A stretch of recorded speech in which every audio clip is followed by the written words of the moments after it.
2004 game against Man U, the cup final. That's the match ball in that Perspex box there on the left.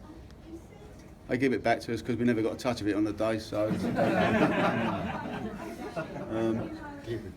These two trophies here are not really worth talking about. I will talk about them briefly.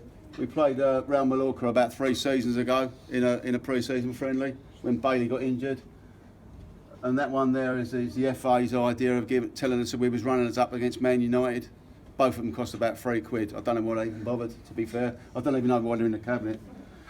This trophy here is a fantastic trophy. This is the 2001 trophy that associates itself with Mr. Neil Harris. He's got 138 goals for this club. Timmy Cahill, Tony Warner, Paul Ifield. The team was fantastic. Nethercott, Robbie Ryan, and I don't know if anybody was down here for the last game of that particular season when we beat Oldham 5-1, when Stephen Reid scored that goal right in the top corner. Fantastic team.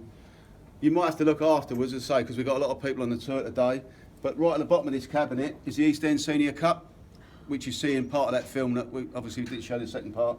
That is the East End Senior Cup in the bottom right hand side, and that goes back to 1800s. And Millwall won that 3 times on the trot. 87, I think it was 87, 88 and 89. And in those years, you got given a trophy if you won it 3 times on the trot. A bit like Brazil. When Brazil won the World Cup 3 times on the trot, they got given a trophy, and that's where they got the idea from at Millwall. So Millwall started the trend. But that is a fantastic trophy.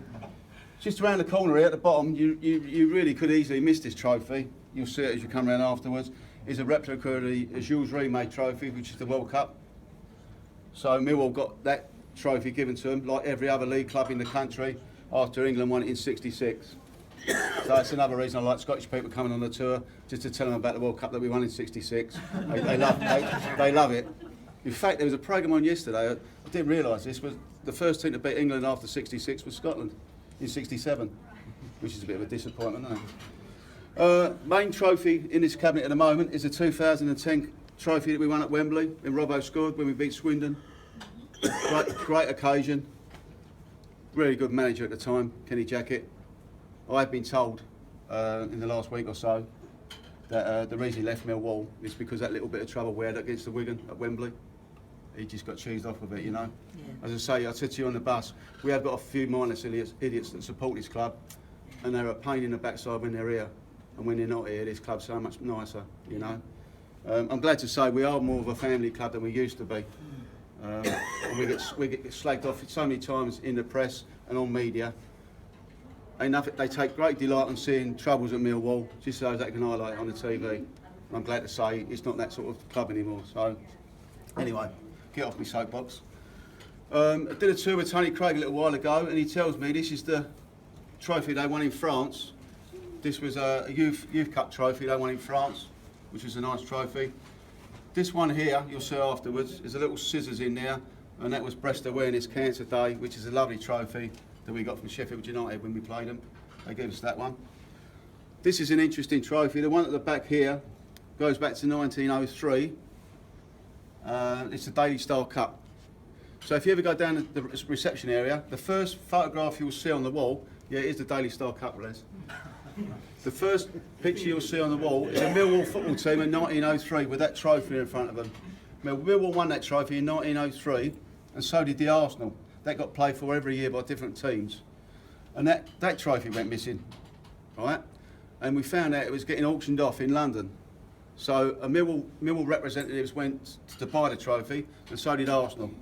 And Millwall got wind of it and took the Arsenal boys in the bar and had a few drinks, and then we won the trophy. So that's how we got that trophy. But that is a lovely trophy. The plimp's missing on it, but 1903.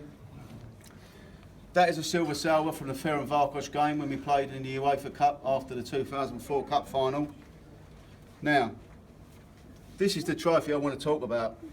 This is, unbelievably, this is Les's time, 87, 88, and that's what we got given by Barclays as a replica of the trophy, and it bears no resemblance to the trophy.